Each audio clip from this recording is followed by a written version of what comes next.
part of the Hasbro family and being here for our first HASCON. So thanks very much. I'm going to turn things over to our Master of Ceremonies, Aaron Sagers, and he is going to introduce you to an incredible panel. And I think we're going to have a lot of fun this night, and between this and dinner and everything else. So thank you guys again. And let me introduce you, Aaron Sagers. Aaron.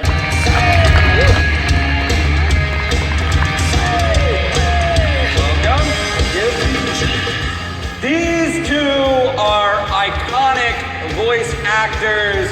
They have been with the Transformers family since the beginning. You know him as Megatron. Give it up for Welker!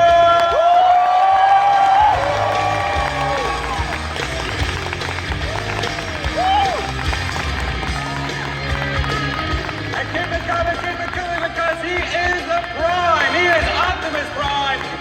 The one, the only, Peter Cullen!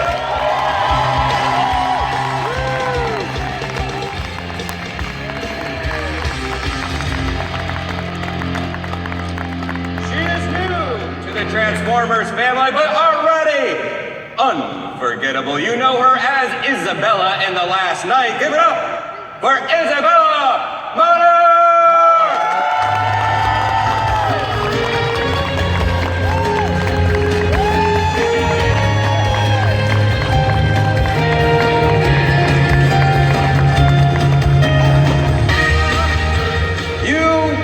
Might know this guy. He's done a few movies, and he has also been in the last two Transformers films, The Age of Extinction, The Last Night. Give it up for Mr. Mark Wahlberg!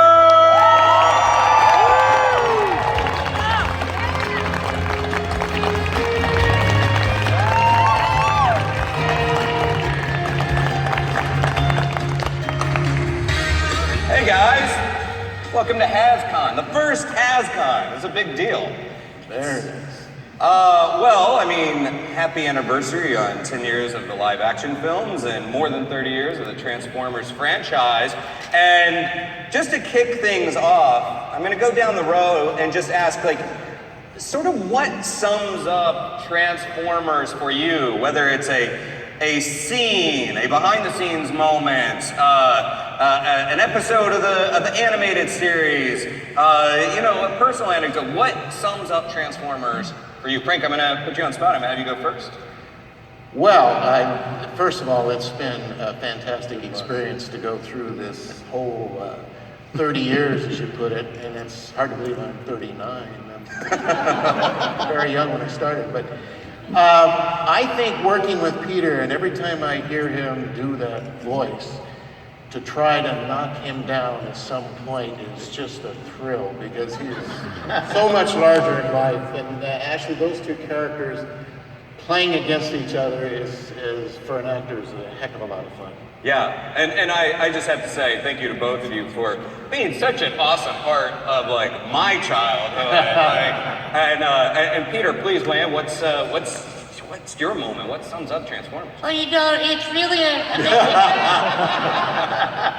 the challenge to do that voice that he liked. Show them that little thing you use to do that voice. Seriously, it's been a thrill. It's been a great run, and the opportunity to meet the movie franchise people has been extraordinary. You know, Mr. Big here included. Meeting Mark Wahlberg for the first time is one of the greatest thrills I've had. Great respect for this man. Thank you. And this young lady right here just blew me away in the movie. I thought she was fantastic. Congratulations. Thank you. Yeah, I'm thrilled. I like coming from you. I'm starstruck, see? Lorenzo, what sums up all of this? It's so hard to sum up a decade, I have to say.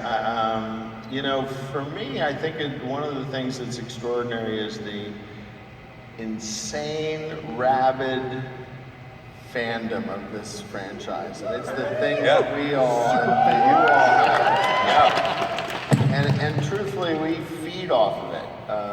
It is incredibly, anytime you start to feel a little down or a little bit like, boy, I've been rejected too many times, what the hell's going on? Somebody comes up to you with a story about what is Transformers to them, and I don't have a single incident but it's been the constant affirmation from the fans for everybody who's done this work on these movies, and that's been a great thing, and we really appreciate it. Yeah. Isabella, do you want to weigh in? I mean, as like I said, newcomer, but already part of the fandom. What's your thought on that? Well, he really sums it up perfectly. I mean, the whole fan base kind of hit like a wave. I think my favorite part is seeing. I love seeing the art that they make. The fans, like they draw these amazing pictures and paintings, and it's just beautiful. Yeah. I wish I could draw. Speaking of art, you got ponified today, right? You're rocking I got ponified. some My Little Pony art there. Which one is this one? It's something with butterflies. Flutterfly. Flutterflies. Yes, Flutterfly. I'm a fan of Rainbow Dash personally. Yeah. Yeah. There's a lot of fans out there. How about you, Mark? You want to weigh in on just like this experience? It's been incredible. Obviously, I was introduced to the whole Transformers universe by Michael Bay. We made a movie called Pain and Gain, and he said, I would like you to come and do this thing. And to see his passion, his commitment every time to really making movies for the fan base. I mean, he always wants to make it bigger. He always wants to make it better. He insists that the actors are in the moments, especially with the action. He wants to feel like it's authentic, he wants the audience to feel like it's you in those moments. And aside from ruining a lot of my private time, because I can't go anywhere without being recognized by anybody like 5 and up, even younger than that. But it's been an incredible experience, to make a movie that really resonates with audiences all over the world is something that any actor dreams of. And I will say, I'm going to speak for Michael for a second. He was here tonight. He has a house in Miami. He's in the whole evacuation of it all. He had to get his dogs out of there. They're his beloved dogs, I should say. And can we just say that's putting it mildly? Yeah.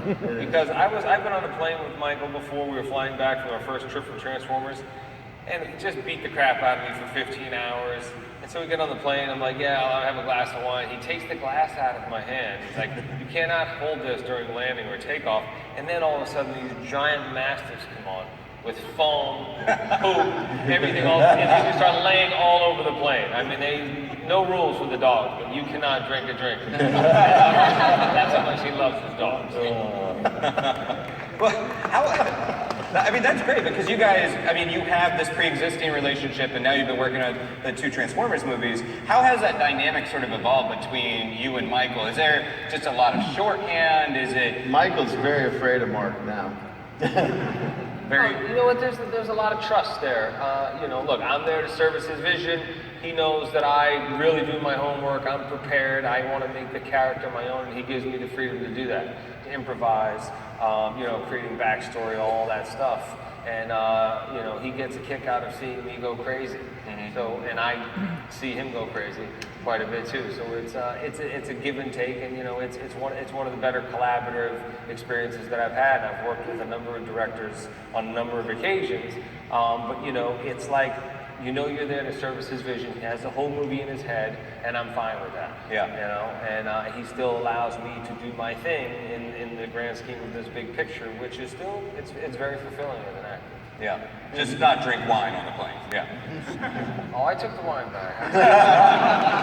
Sorry, Frank, you were saying. Well, the same thing for the voice folks when we come in, and it's usually my portion is towards the end of the feature. And when you come in, for me, I love that kind of directing because what Michael does, he has suggested lines, but suggested lines. So if you come up with something better, and he laughs or he likes it, it's in. It's not like you're married to the script. He wants you to bring ideas and stuff, and we usually do like 3 takes, and I'd try and ad-lib something in there or something, and I'd look, and if he was smiling, I'd think, man, that's got a chance, But that kind of collaborative effort, to me, is really, really enjoyable. And, I remember the first time I came in, he says, what do you think this guy sounds like? Well, yeah, that's fantastic. You're not tied in a box. He lets you go, and appreciates it. So, You know, that's actually curious. I'm going to follow up on that because Optimus Prime and Megatron, they're two of the most individually well-recognized hero and villain, and then together hero-villain team in pop culture. They are iconic. Why do you think that, I mean, just like give me a thumbnail sketch about why these characters have resonated for so long, even into this film franchise, and just made such an impact. Peter, I'm going to start with you. Well, that's an interesting question because, you know, I wasn't aware that Megatron and Optimus Prime were, you know, legendary, evil, you know, and good objects of entertainment. I didn't know that. You know, I think it's interesting that it's come this far.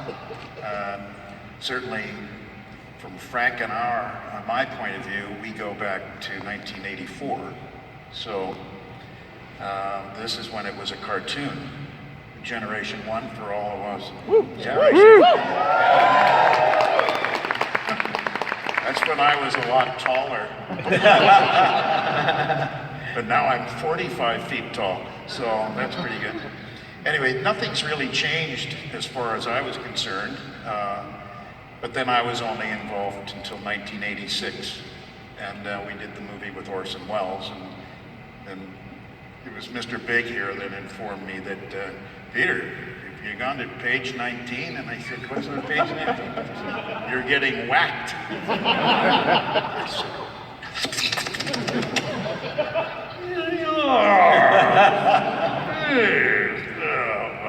Anyway, so I was by end. But all those years later, you know, here we are with the franchise, the opportunity, you know, to meet these wonderful people, and including Michael Bay, you know, what an experience that was 10 years ago. And it continues to be. So I don't think I answered your question, but I'm sorry. All right, you answered a question, and that's what matters. So, I mean, Lorenzo, do you want to add to that just as far as like, you know, we spoke a little bit earlier about it, but like why these staple characters when you're looking at a franchise to bring to the big screen, and you're seeing this legacy, what it is about these two characters that just make for such compelling storytelling. They kind of remind me of Batman and Joker. You know, it's just like one can't exactly exist without the other. And I think for myself, I think the timbre of both these voices is incredibly important to it because Peter speaks with such authority, such like, it's what you want in your life. You want some guy who knows all the answers and can tell you the moral way and this is the right way. And Frank, you know, I don't know if this is the biggest compliment, but you just really sound like an evil, bad guy, you know? And I don't know about your personal life. I'm not getting into it, but I really think that. I think it's really important because archetypes are what we all enjoy in entertainment. You know, we all want to invest in the good guy and we want the bad guy to be killed. And these two guys just did it spot on perfect. And I think the evolution of it has been to really frankly mine the fact that these guys are so talented at what they're doing. Yeah.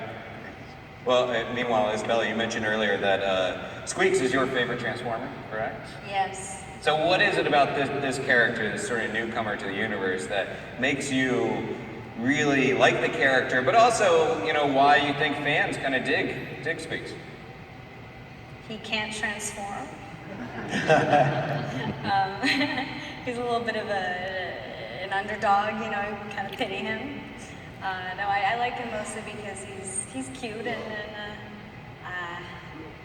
yeah, I guess I just relate to Squeaks just being kind of like, almost just a little, thinks he's bigger than he actually is. Yeah. Yeah. There's a squeak in all of us, I think. Squeaks in all of us. So, you know, Mark, you mentioned earlier that it's now gotten difficult for you to go to your kid's school because now everybody recognizes you from the Transformers movies. You find that kids are relating to you not as the actor Mark Wahlberg, but as the character from Transformers, and start peppering you with Transformers questions? I was at my son's football practice, and this kid came up and goes, "You know, I know who you are." And he was probably 5. And I'm like, "Yeah, okay, how are you, man?" I'm like trying to get some information out of him, like I have a real conversation with him. He's like, "Can't transform until it gets nighttime." And I'm like, "What?" He's like, "You can't transform until it's dark." I said, "Okay, but I want to see it. Don't leave without me." I'm like, "All right, let me just watch my son's practice, and we want to hang out, want to play catch." It's now an ongoing thing. Like, this was the first week of practice. We're now into game 2. I'll see him this week, and he'll be like, "Why'd you leave without showing me how you transform?" And he's dead serious. He'll come up on his bike, and he'll stay there. It's a 2-hour practice. He'll be there for the whole 2 hours. And then his mother, right before it gets dark, just takes him away. It's like, "Wait, no, I gotta wait to see him do his thing." But yeah, that's basically what happens every practice now. Yeah, this is a dedicated, a tenacious little kid here that's, you're gonna have to... All I wanna do is become this kid's agent because he's so funny and smart, and I'm like, I think somebody's putting him up to it, so I think he's pretending, but he's a hell of an actor. I'd be surprised if I become a manager or an agent very soon. He's got a future in the Transformers franchise, perhaps. Well, and down the line, I'm curious, I asked about like the legacy, but when did you first kind of feel that this thing, especially starting with you guys, when did you first feel that this thing that you were part of something bigger that was going to last? Obviously, it's sort of different down the line because it already had lasted. But when did you first sort of notice that this had a legacy? Well, we really didn't know early on. We were fascinated with the show, and I don't know how many seasons we did originally, but one thing is we never got fan mail. At that time, they didn't give us fan mail, so we didn't know that there was a fan base, and that fan base was growing. They were trying to keep your salary down. And I do have a very large head. But the whole experience was just work. We're just actors going into our parts, and we weren't aware of this bubbling. And then, of course, with the internet, the fans showed up. And then all of a sudden we saw the generational interest, like the families and kids, and even when we're at the signings, there's 3 generations right there coming through. So I guess probably when the feature started to happen, that we actually saw that there was this whole underground incredible interest, and just a lot of... I remember talking to Peter at the beginning of the first feature, and Peter was like, "Really? You're gonna make a movie?" "Okay."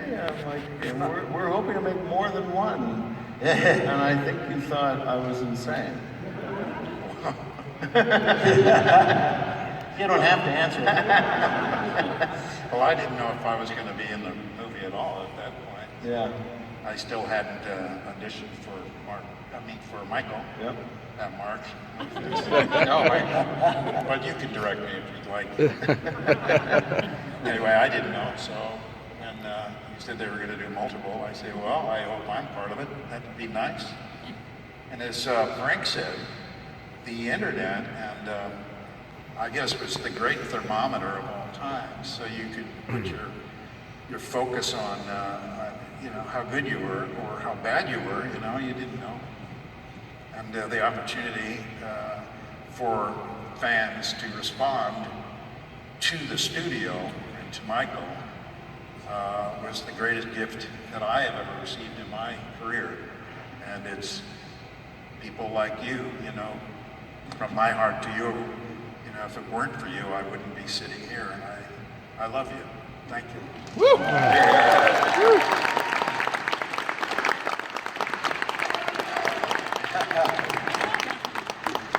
Isabella, do you feel like now that you're part of this fandom to the point where people have really kind of welcomed you into this now? Yeah, I hope so. No, I'm just honored to be part of something that I I grew up watching. The movies were what I was introduced to growing up. And yeah, no, this is really cool. I never thought I could do this at 14. I was 14 at the time. It's crazy. And I couldn't even drive any of the cars yet. It was really upsetting. The Lambo was right in front of me. I couldn't do it. Probably shouldn't own anything that expensive though. Not even. I like that. I like hearing the not being able to drive grievances on for the production. Yes. Do you think that Mark? Do you think that this Transformers universe? I mean, looking ahead, like what do you think contributes to sort of the future of Transformers? I mean, and why it will continue to go on? Well, I think the potential is endless.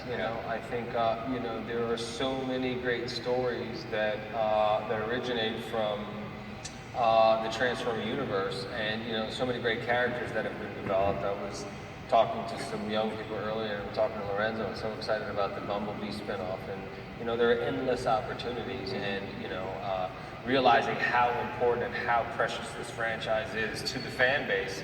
They will spend endless amounts of time, money, and resources developing those and making sure that they continue to grow the franchise and satisfy audiences for decades to come. Yeah. Well, in the decade that the live action franchise has been going on, how do you think filmmaking has changed? Well, Michael pushes the envelope in every single time, and as this has become more and more successful, we've been given more and more money to push the envelope further and further. So it's had a tremendous effect, I think, on the big scale movies in particular. The idea of how to match up against it, or the demand in creating something that's distinctive from it, so that you don't have to compete with it. Those are two real effects that have occurred in it. And, there have been a few movies that I think were purposefully trying to ride our coattails, and they came up feeling really false, because it wasn't Transformers, and it wasn't Michael and his action, or it wasn't the grouping of actors that we've been able to attract. I mean, it's one of the things that's extraordinary. When you actually list out the actors who've been part of this, it's some of the great actors of every generation. And that means there's something special going on here, because there's not a lot of other things to do that. The story seems to have evolved. The mythology has become even more rich. I mean, speak to that a little bit. And sort of the plan, how you guys sort of determine that, okay, we're adding these extra layers, we can go back in time, we can explore Arthurian legend. I wish we could say we had a really concrete plan. I think it's really about sort of almost, we really respond to the audience. So we see what the audience likes and doesn't like in a movie. We read about it on the internet, we hear it in anecdotal things when we're going and doing press in different places. And one of the reasons why we did Bumblebee was we wanted to give the audience a completely different experience with a Transformer. We wanted you to be able to get really underneath who one Transformer character is. So you'll get to know Bumblebee in a way you've never gotten to know any Transformer. And at the same time, because Michael's action is so singular, we've taken a different approach with the action. So hopefully you will find this a brand new experience, and yet drawing on the things that you really love. And I think the same thing goes in terms of figuring out the next Transformer line movie, I guess. We're looking really hard at how to surprise people and how to bring something to the table that we haven't done before. And so, as you were mentioning, we've debated whether we could do a time travel movie, for instance, or whether we could do a World War II movie. And we're still in the process of trying to nail down what direction we want to take. But, in part, we listen to the fans about where they want us to go, and in part, we're trying to get excited for ourselves. In the animation world, it would be baby Transformers. Of course, yeah. That'd be the first. He's gonna get out of How about all the like the human characters, but as babies. Like Mark Wahlberg, baby form. And then the lead of the movie, and just carry it out. And there would still be Transformers, or just like... Yeah. Yeah. And then Sir Anthony Hopkins would be like an infant as well.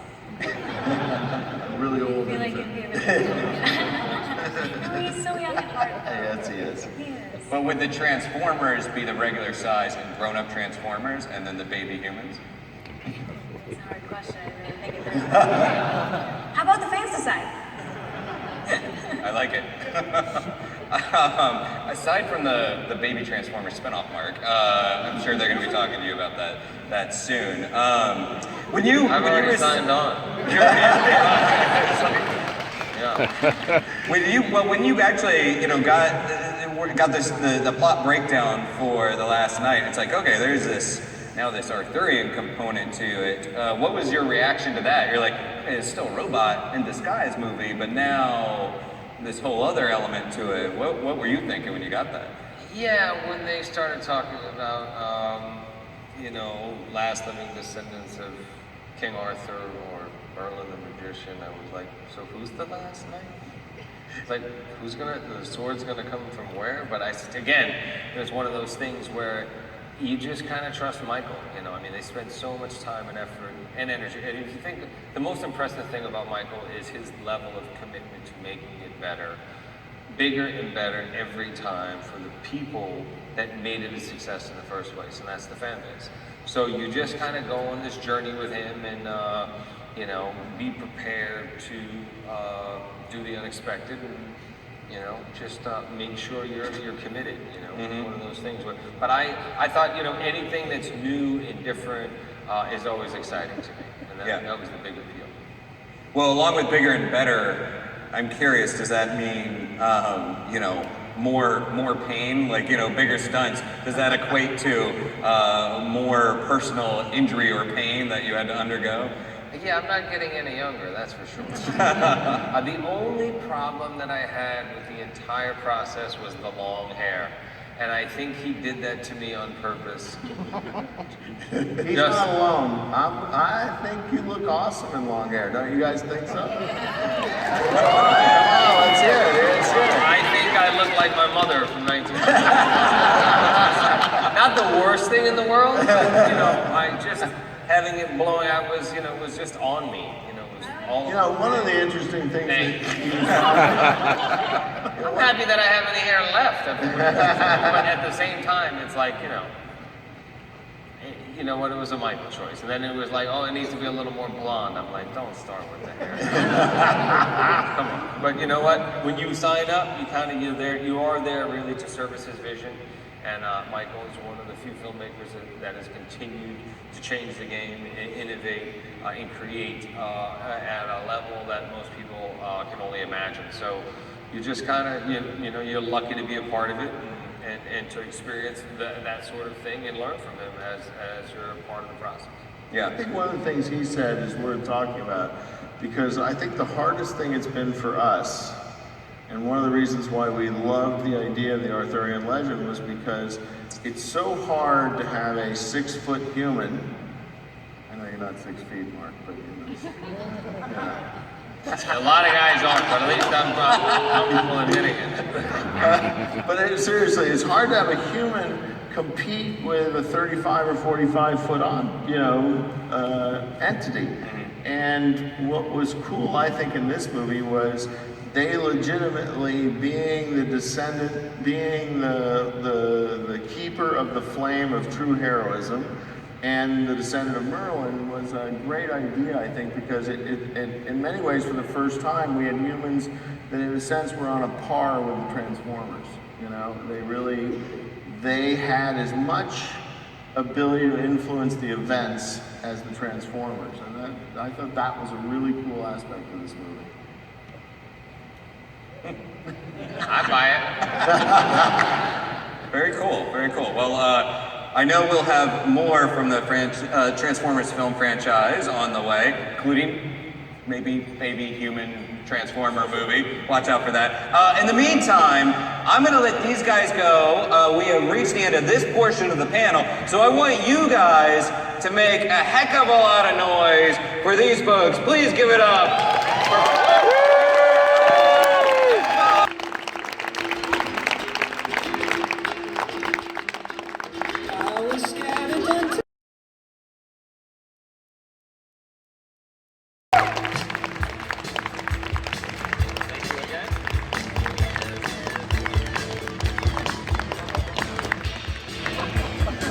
This is truly a time of real thrill for me, and I'm sure for Frank as well, as we welcome a colleague of ours into the HASCON, first time the HASCON Hall of Fame, the Transformers Hall of Fame, and a gal that we have worked with and over the years have developed a fantastic relationship with.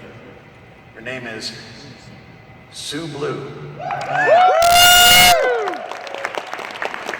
And Sue has been a major force in our business, not only as an actor, but as a director, writer, producer, and instructor. And a pretty darn good golfer, too, I might add. Sue, I believe I was in the first show she ever did. I think it was Fang Face. She obviously played this beautiful ingenue. I played a sidekick who was a kid that had freckles, long hair, looked at the moon and turned into a werewolf. And had the front tooth that was about the size of a Volkswagen. Very appropriate. But anyhow, Susan was magnificent. She's been a friend and a great performer for many decades. And it is an honor and a privilege to help induct her into the Transformers Hall of Fame. And I might add that one of the opportunities that Frank and I had was to work with Sue in a double whammy situation. Number one, we worked with her as a fellow actor because she played in Transformers G1 RC. And then later on in our careers, we welcomed Sue, who we've just delighted to know that she was going to direct us in Transformers Prime. So she's also a great director. She got even with this. She got But I also will mention this because Sue was a barrel racer. And I don't know if you know what that is, but if you watch the rodeo, you see a gal on horseback going around oil barrels and do it fast the time they can. And I was doing a little rodeo at the time. So knowing Sue that way, we've enkindled a relationship over the years, and to see her back again, this wonderful spirit, this great gal, to be inducted here is just a thrill for us. I don't know what else to say. What a great honor. We have some film. You know what? That was my cue. Thank you very much, Frank. We're a team. However, it was Megatron who remembered.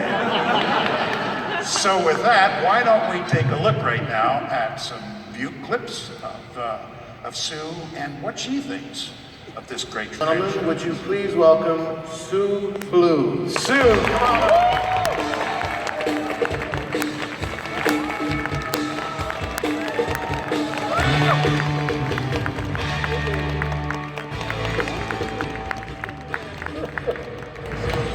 I love these guys so much.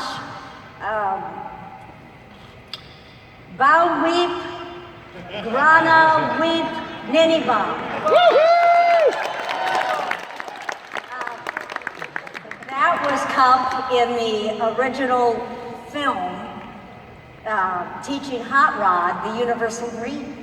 If you saw the first film, first half. So I had to read it because it's very difficult. These guys mean the world to me.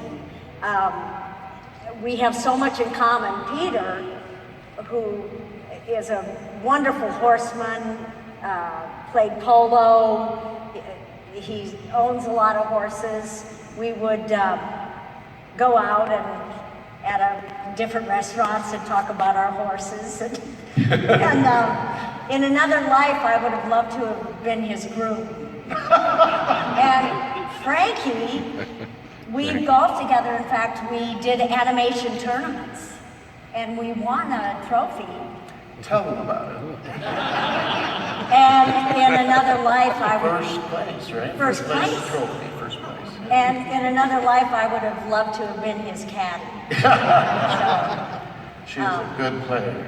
Good player. I just really, first of all, want to thank you guys, because without the fans, I wouldn't be here. And I am so honored to be among the other people who have been invited into the Hall of Fame. It's really an honor for me, and I so want to thank Hasbro. Hasbro has really been my animation family. In 1986, I did RC in the movie, and then we did a long series for a few years. The wonderful Wally Burr, who is no longer with us, directed those and was just wonderful. After that, I wanted to direct, and I begged everybody to be able to direct, and I directed the Beast Wars and the Transformer animated Transformer Prime, and so this franchise has really been with me for years, and I'm just not going to let it go. I love doing. In fact, I was talking to some of the important people at Hasbro about the fact that I was first generation Pony and first generation Gem and first generation G.I. Joe. And I guess I'm old enough to be able to say that. Anyway, I can't thank you enough. It's really an honor, and again, thank you everybody, and I just love that this has happened to me. Well, Susie, it is a great honor and privilege for Peter and I, your family at Hasbro, and your Transformer family, to induct you into the 2017 Transformer Hall of Fame.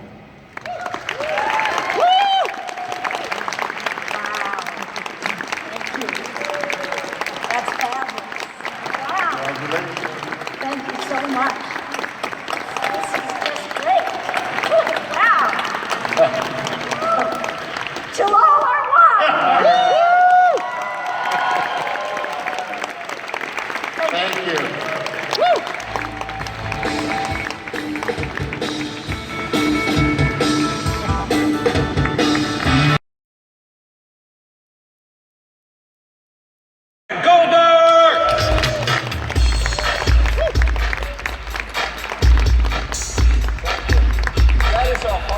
That's a hard act to follow. We should just have the Frank and Peter and Sue show, I think, because they're fantastic. It's really fantastic to be able to induct our next honoree in our Transformers Hall of Fame, somebody I've known for more than 15 years, and when I met him, I knew that we had found the perfect partner to help bring something that I loved throughout my life and bring it to life in the big screen. And so I'm so pleased to be able to induct Lorenzo Di Bonaventura into the Transformers Hall of Fame, but he's not going to come up quite yet because I am just one among a whole family of Hasbro people and others who want to also say something to Lorenzo on his induction into the Hall of Fame. So can we run the film? Thanks, everybody. Uh-oh. Oh, look at that. Look at this. There we go. It's pretty stylish. The guys made that. I love that. Yeah. I need Brian Chapman here so I can never put them together and take them apart. I can take them apart. I can't put them back together. Brian, you back there?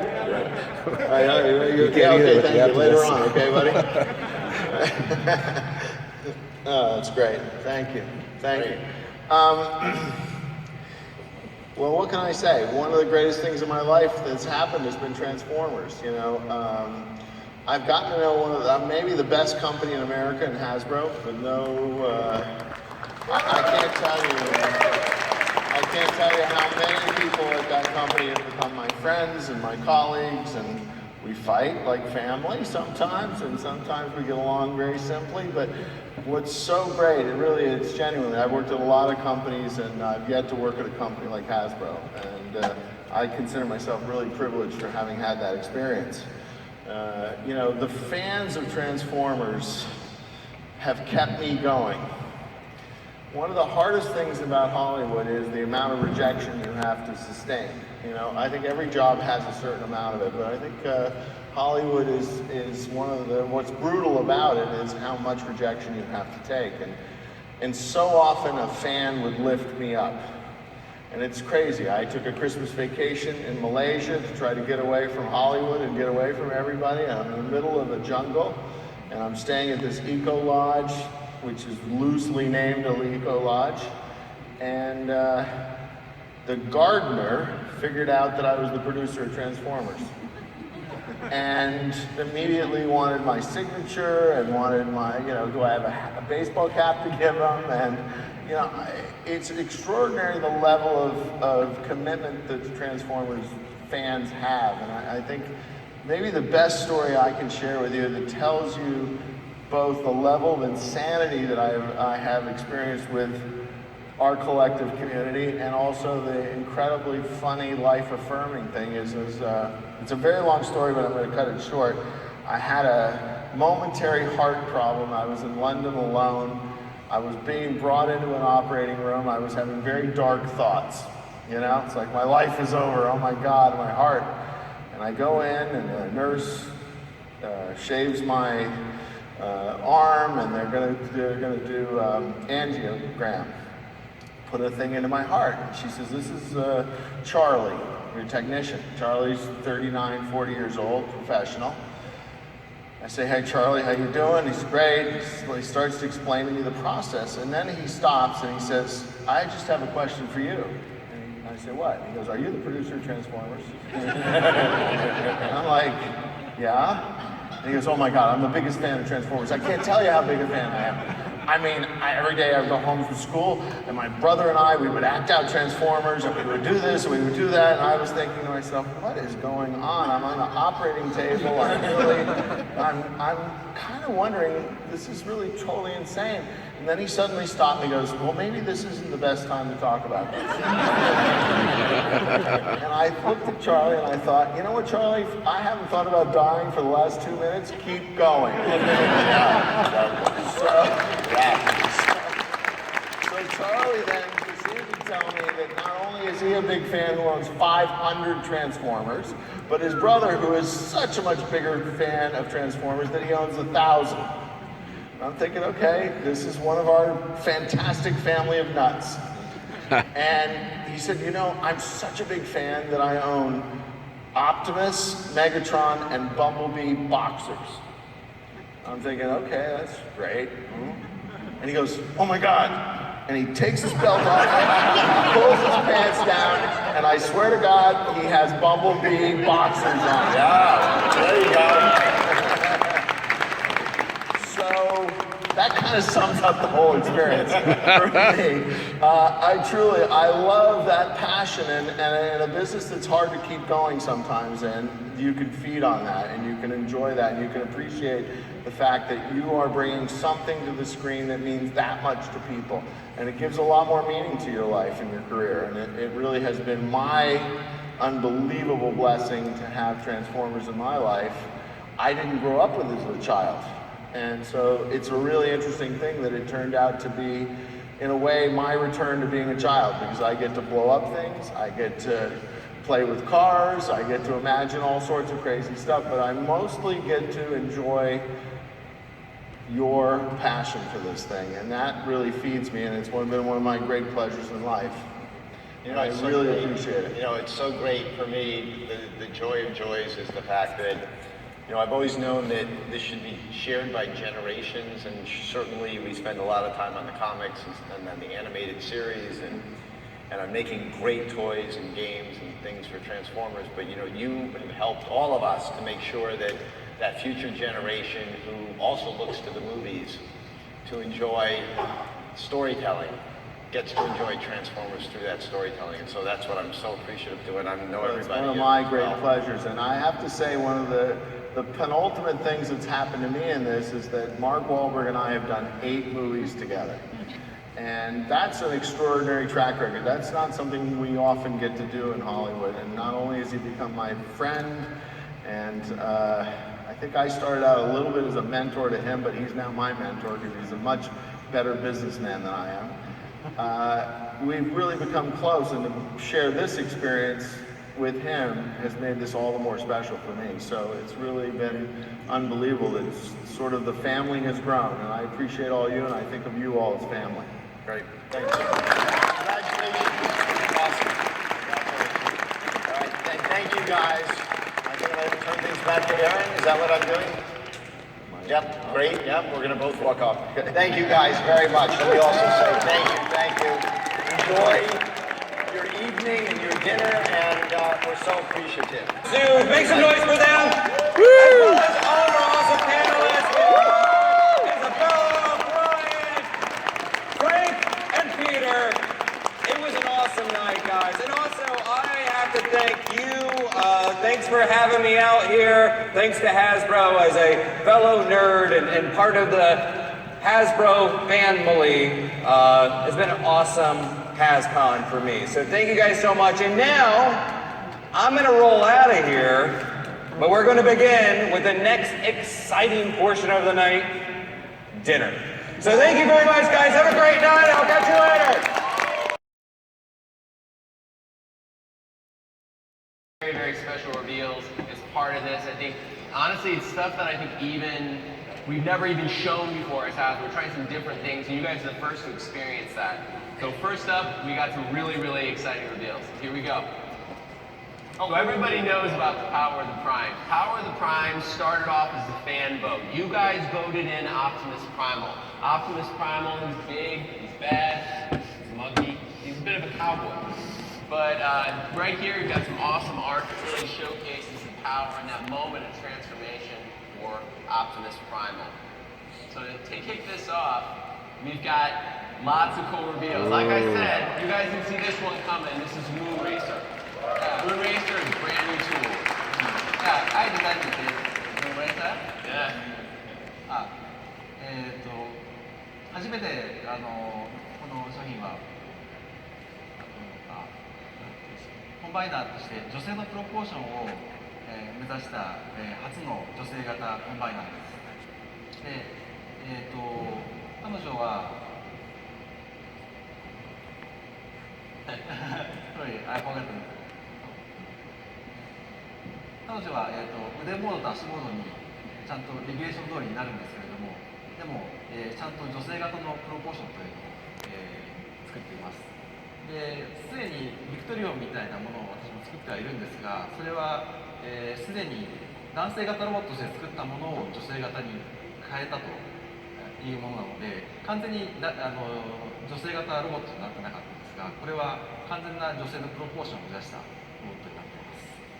So basically what he's saying is that this is the first female robot that he worked on, that he kind of focused on the feminine look of the robot. That was the main focus, actually. There's a Victorian in the previous line where, it was a female robot. However, it was more bulky, it was more of a, kind of a, once again, bulky shape before. But again, the focus was on the feminine look in the line, and this is actually the first female combiner that he created. That's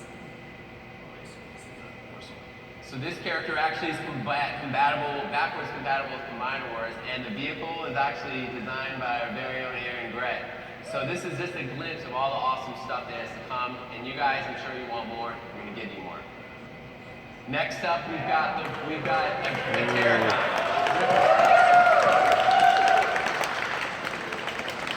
Ripper Snapper lives up to his name. He's ripping and snapping. He's awesome. He's got great movable jaw and a really cool upgraded transformation that I think you guys are really going to enjoy. So yeah, Aaron and the team really cooperated awesomely on this one. Next up, Hunger. So exclusive.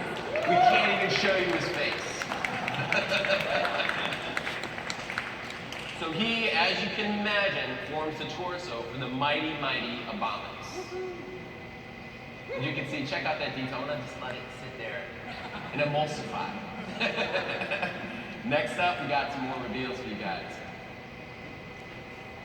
So you guys have heard about the Prime, right? The Prime, the 13th, the new 13th. He won the battle up against guys that I love, like Ultra Magnus.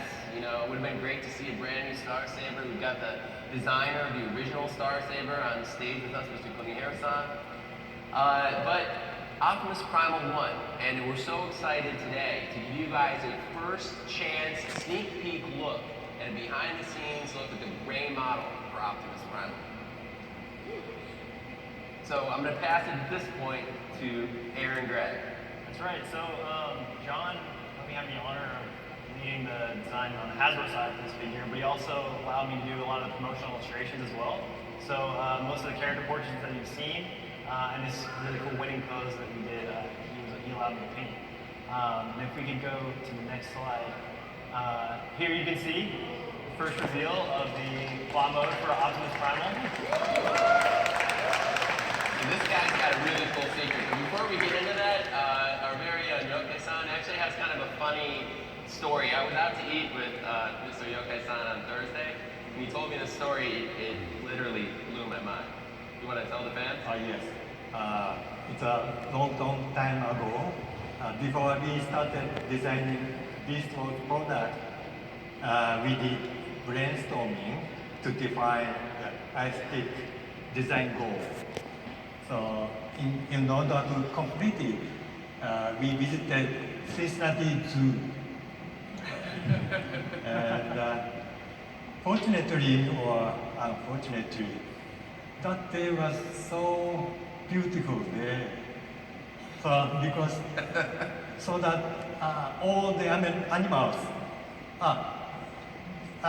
the reason that we visited there is that get inspired from the real animals. And but because of the weather, all the animals were sleeping with happy smile on their face. So at this moment, Mr. Yoke-san and the talented designers at the time were inspired at the very Cincinnati Zoo that a very famous gorilla once passed away. Could it be the same gorilla that inspired Optimus Primal? Wow. So let's talk a little bit more on that somber note. Let's talk a little bit more about Optimus Primal. Optimus Primal, as you know, Aaron Gray and Mr. Hasui-san are both big, huge Beast Wars fans. In fact, you grew up with this, right? That's correct. I grew up on Beast Wars, so I had my fingers crossed the whole time. As soon as I found out that he won, I was super excited to get sketching immediately. So I'm also excited to show you guys kind of behind the scenes look at how we design these figures. So these are some never before seen sketches that we do. We got them setting out at Hasbro. One of the major challenges for this figure was figuring out how we would fit a traditionally organic character into sort of more geometric look of generations. So you can see in the top left, we started with a lot of studies for how that might look. But what we settled on were some sketches you can see in the bottom left as sort of more like final design. And then once we have that settled on, we kick that off into Karatomi. And then Hasui-san comes back with some really amazing breakdowns of what the transformation can look like. I'd like to pass it to him because I think he's got some exciting news for you guys as well.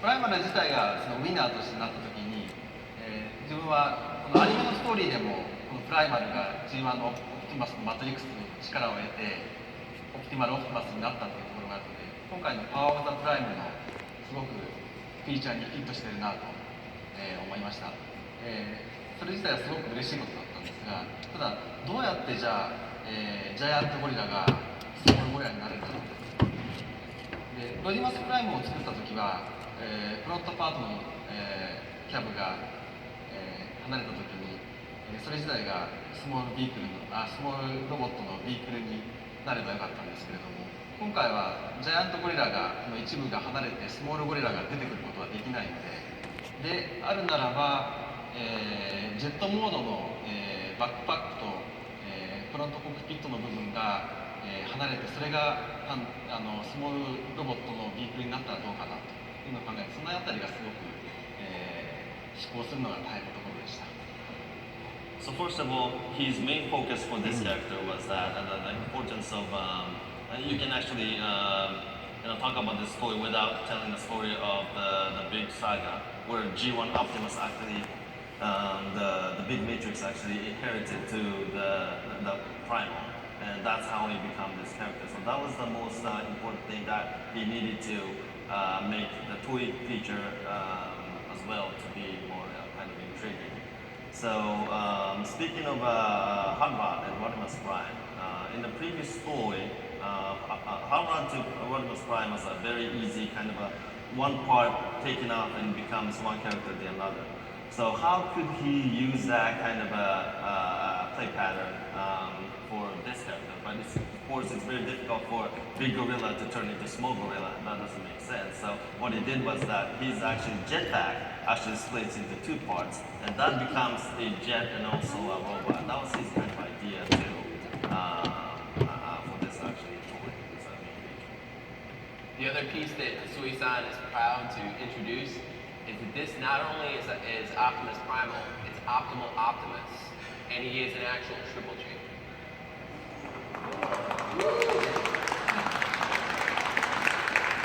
That's not all.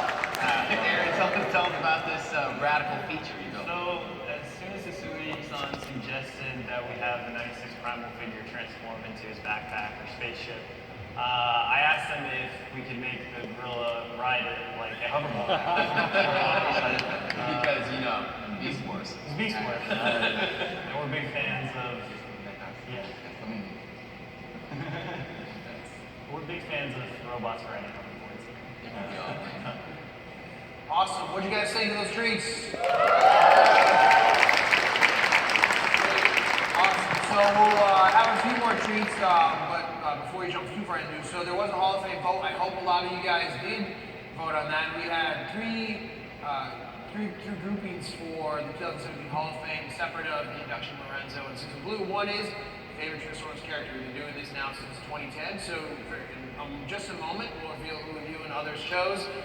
New entry this year was favorite movie character, and also a new approach, just adding Toy of the Year. And it was really fun to see all the fans really come out and participate in this. And if you don't know already, we actually have absolutely nothing to do with who wins in these. We do not set a list out, we just sit back and watch. And initial voting happens on a lot of the fan sites and polls, and we really just then pull those numbers together, take the top for each group and put them out again for a vote. So it really is the voice of all the fans, which is a lot of fun. So with that, we'll start with the announcement of favorite Transformers character class of 2017 is Galvatron this year. So people seem to be happy about that. Hopefully some of you voted, and this is where we have a little treat for you guys. And up front here. So I actually have to tell you a little story. So 3 weeks ago, tell a story. Okay, go ahead. I was calling Yoke-san. Obviously, he's in Japan.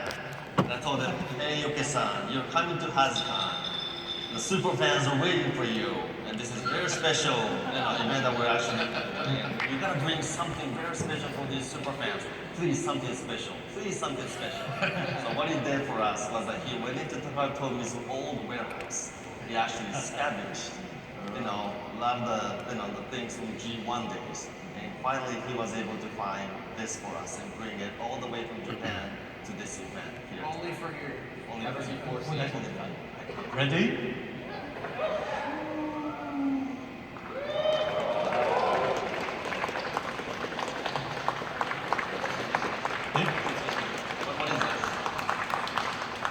original Galvatron gray, not gray. Supposed to be gray model. Some more. There's more. Yes. Face. Camera. Do we have access to camera on this now? I know we're surprising everyone. We're throwing a little curveball here. Of course. And they slide down. Be careful. Wooden model. That's right, folks. That's an actual 1980s wooden prototype.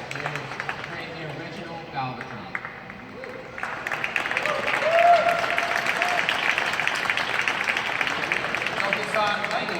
Thank you. Obviously, the fans here, thank you for digging these out of the warehouse to share with us.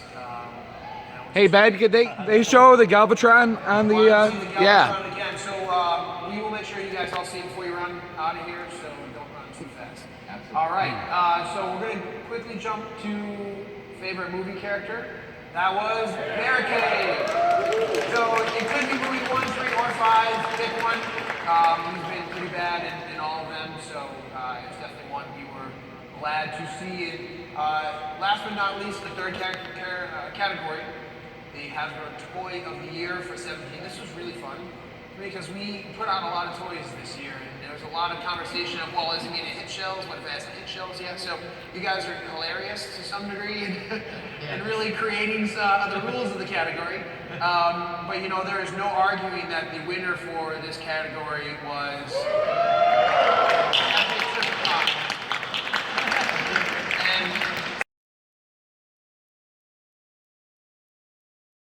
us on the U.S. team, but you can feel his inspiration even in the Seibertron team. His work ethic and his mentality that he brings to the table is something that I strive to be. And I could not be more honored to pay tribute to our special guest, Mr. Yokis.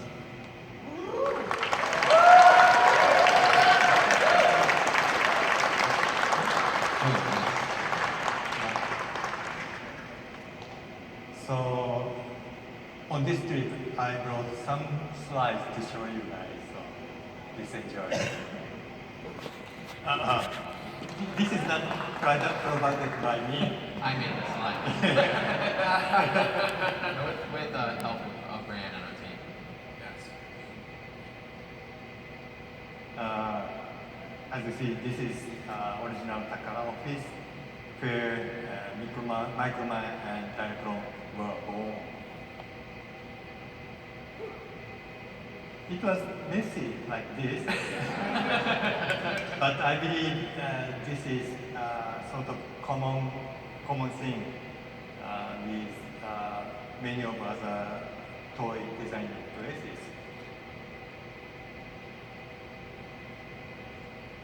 Here are more.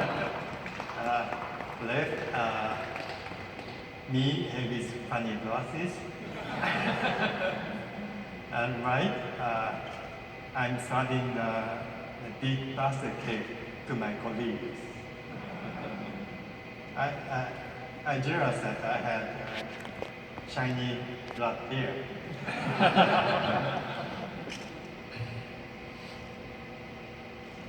And this is also from the same era.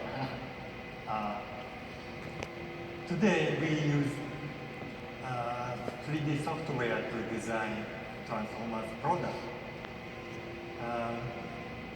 So we can make virtual model on the computer screen firstly, then most likely just print them out quick, very simple. But this robot I designed in early 80s, I needed to take several steps from paper model, plastic origami, wooden model, and finally working gray model to complete. It took me time, but was very enjoyable.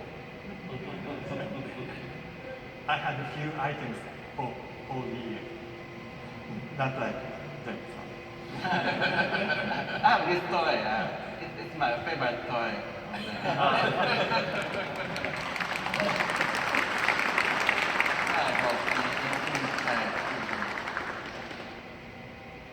Today, we have such technology and we appreciate modern technology. But I feel somewhat we miss a big moment or excitement from the design specs nowadays. Thank you.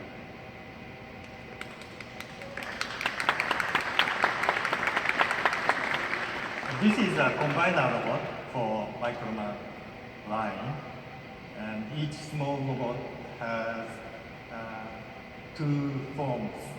One is combiner mode, and one is the weapon mode for Microman figures. And the size of the super robot was still this small. I think this is one of the ancestors of the Transformers.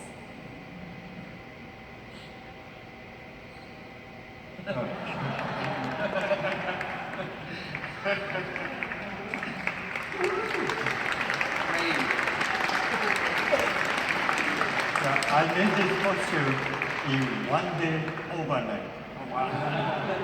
Because I received invitation right before we. I did hard work, but after all, I really enjoyed that crazy day. I think that's all from me. Thank you for listening.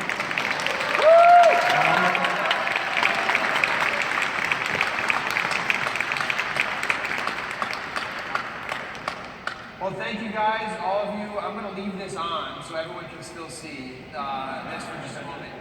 John, guys, if you can lean that up again, we can maybe bring the camera to the nose while I kind of wrap here. So we're going to bring the camera down on this for those that couldn't see it while we wrap here. You can get your pictures. The hard copy. What's that? The hard copy Galvatron.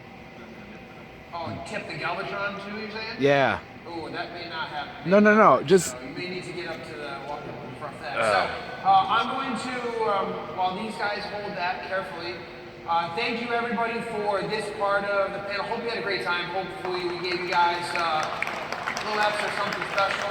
Thank you to your sons, Sue, Aaron, and John for being awesome. We're gonna wrap here, and next I'm going to invite up my friend Michael Kelly and Chris from IDW to talk a little bit about where we're going with the story continuity. So you guys make your way and hang out on the wings. Bye, John. Thanks everybody.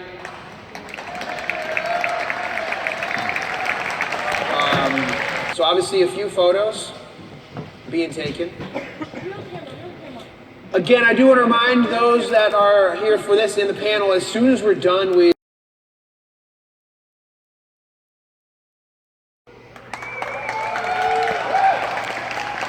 Unicron coming in 2018. The story IDW could tell and how hard Hasbro has worked with them to make sure that these stories are incredible. So I can assure you from what I've been seeing, and especially just having read the last script to First Strike, you're going to get goosebumps, and this is going to be a heck of a ride. So hope you guys look forward to it, and get on board now because it's going to be a heck of a ride through 2018. And we know you've seen Unicron before. Just one last point to that. You know, even in this movie Michael's holding here, you've seen Unicron before. You've never seen Unicron and the Transformers and G.I. Joe and Mask and ROM and the Micronauts. And so the big question is going to be, can all these combined characters, you know, all of this universe that we've been building the last year or so, can any of them stand up against the threat of Unicron? And that's what's going to play out over 2018. Epic stories to come. Thanks, everybody. Thank you for following us. Appreciate it. Thank you for those awesome treats for everybody. So we have one last treat for you guys, and this stage is going to transform. Right? Yes. So I hope you guys are all hanging out and going to stay. Even the kids, maybe, you know, they like like to rock out and their parents do. So we are going to bring up the legendary Stan Bush to rock out for you guys exclusively at HASCON 2017. So we're going to get going in just about a minute to transform the stage. I'm going to leave you guys because, you know, the encore should be from the master with the guitar, not for me. So thank you guys from the bottom of my heart. I really hope that you guys had a chance to hang with me, or if not, come by the booth tomorrow. We have tons of great activities, booth signings, panels, and just, you know, it's been a great weekend at HASCON. And thank you guys all for being such awesome fans and really helping us architect this brand. So please hang out, stay comfy, take a break, because man, I really hope you guys rock out in a second. Again, while you're waiting, check it out online. You Got the Touch Duet is just masterful. So awesome. Have a great night, everyone. See you guys tomorrow. Stan Bush.